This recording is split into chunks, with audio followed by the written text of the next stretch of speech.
नमस्कार, स्वागत है आप सभी का मेरे YouTube चैनल पर जहां पर हम पढ़ते हैं फिजिक्स आसान भाषा में। क्लास 12th में हमारी यूनिट फर्स्ट इलेक्ट्रोस्टैटिक्स का first chapter electric charge and field चल रहा है।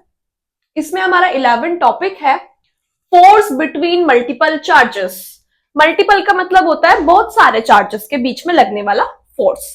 तो देखिए, अभी तक हमने कूलम्ब्स लॉ पढ़ा है जिसमें हम टू स्टेशनरी चार्ज के बीच में लगने वाले फोर्स को कैलकुलेट करते थे। बट अगर चार्जेस टू से ज्यादा आ जाए तो हम किसका यूज करेंगे? प्रिंसिपल ऑफ सुपरपोजिशन का। आइए इसको देखते हैं।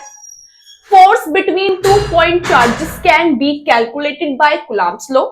इन a system of multiple charges, force on any charge due to the other charges is calculated by using principle of superposition. Principle of superposition. According to this principle, in a system of multiple charges, force between any 2 point charges is not influenced by presence of other charges. अब देखिए principal of superposition क्या कहती है। Suppose कीजिए, मेरे hand को देखिए, यहाँ पे ये सिस्टम है, 5 चार्जेस रखे हैं इसमें। यहाँ पे फर्स्ट चार्ज रखा है, यहाँ पे सेकंड चार्ज रखा है, यहाँ पे थर्ड, यहाँ पे फोर्थ और यहाँ पे फिफ्थ चार्ज रखा हुआ है ना। तो ये क्या कहती है लाइन कि इस फर्स्ट चार्ज पे सभी चार्ज लगाएंगे इलेक्ट्रोस्टैटिक फोर्स, सेकंड चार्ज भी लगाएगा, थर्ड भी लगाएगा, फोर्थ भी लगाएगा और फिफ्थ भी लगाएगा। लेकिन जो ये सेकंड चार्ज इस फर्स्ट चार्ज पे इलेक्ट्रोस्टैटिक फोर्स लगाएगा, ये बाकी के 3 चार्ज इन दोनों के बीच में लगने वाले फोर्स पे कोई इफेक्ट नहीं डालेंगे, इसको किसी भी तरीके से प्रभावित नहीं करेंगे। इन्फ्लुएंस का मतलब होता है प्रभावित करना, किसी पे इफेक्ट डालना। तो ये बाकी के 3 चार्जेस इन दोनों चार्जेस के बीच में लगने वाले इलेक्ट्रोस्टैटिक फोर्स पे कोई इफेक्ट नहीं डालेंगे। ठीक उसी तरीके से जो हमारा थर्ड चार्ज फर्स्ट चार्ज पे इलेक्ट्रोस्टैटिक फोर्स लगाएगा, तो उस पर ये बाकी के बचे हुए 3 कोई इफेक्ट नहीं डालेंगे। उसी तरीके से हमारा फिफ्थ चार्ज फर्स्ट चार्ज पे जो इलेक्ट्रोस्टैटिक फोर्स लगाएगा, बाकी के बचे हुए चार्जेस उस पर कोई इफेक्ट नहीं डालेंगे। ठीक है, तो जो टोटल नेट फोर्स आएगा इस फर्स्ट चार्ज पे, according to principle of superposition, वो इन सभी पर्टिकुलर चार्जेस की वजह से लगने वाले फोर्स का वेक्टर सम होगा। फॉर एग्जाम्पल, हमारा ये चार्ज फर्स्ट है और ये चार्ज सेकंड है, तो चार्ज सेकंड के थ्रू चार्ज फर्स्ट पे लगने वाला इलेक्ट्रोस्टैटिक फोर्स क्या होगा? F12, यानी कि फर्स्ट चार्ज पे लग रहा है सेकंड की वजह से। ठीक इसी तरीके से थर्ड चार्ज के द्वारा लगने वाला फोर्स फर्स्ट चार्ज पे क्या होगा? F13।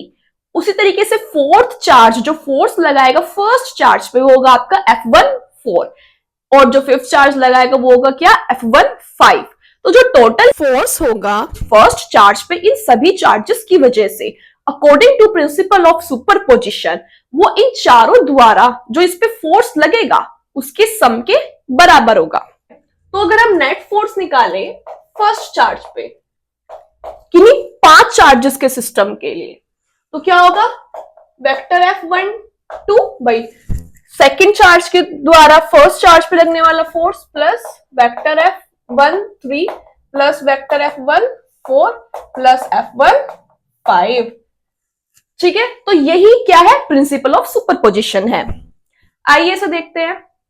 According to this principle, in a system of multiple charges, force between any 2 point charges is not influenced by presence of other charges. Resultant force on any charge due to other charges is equal to the vector sum of forces applied by other charges on this charge। ये वही बात लिखी है जो आपको समझाई थी यहाँ पे। अब इसका एक एग्जांपल कंसिडर करते हैं। अब देख लीजिए, जरूरी नहीं है कि सिस्टम में आपके 5 चार्जेस ही हो, 10 भी हो सकते हैं, 20 भी हो सकते हैं, 25 भी हो सकते हैं। तो इन जनरल हम स्मॉल एन चार्ज लेंगे और स्मॉल एन कुछ भी हो सकता है, 5, 6, 10, इट कुड बी 20, 50, 40, कुछ भी हो सकता है। Consider a system of n charges. एक सिस्टम कंसीडर कीजिए जिसमें n चार्जेस है। क्या क्या है? Q1, Q2, Q3 dash dash dash Qn तक।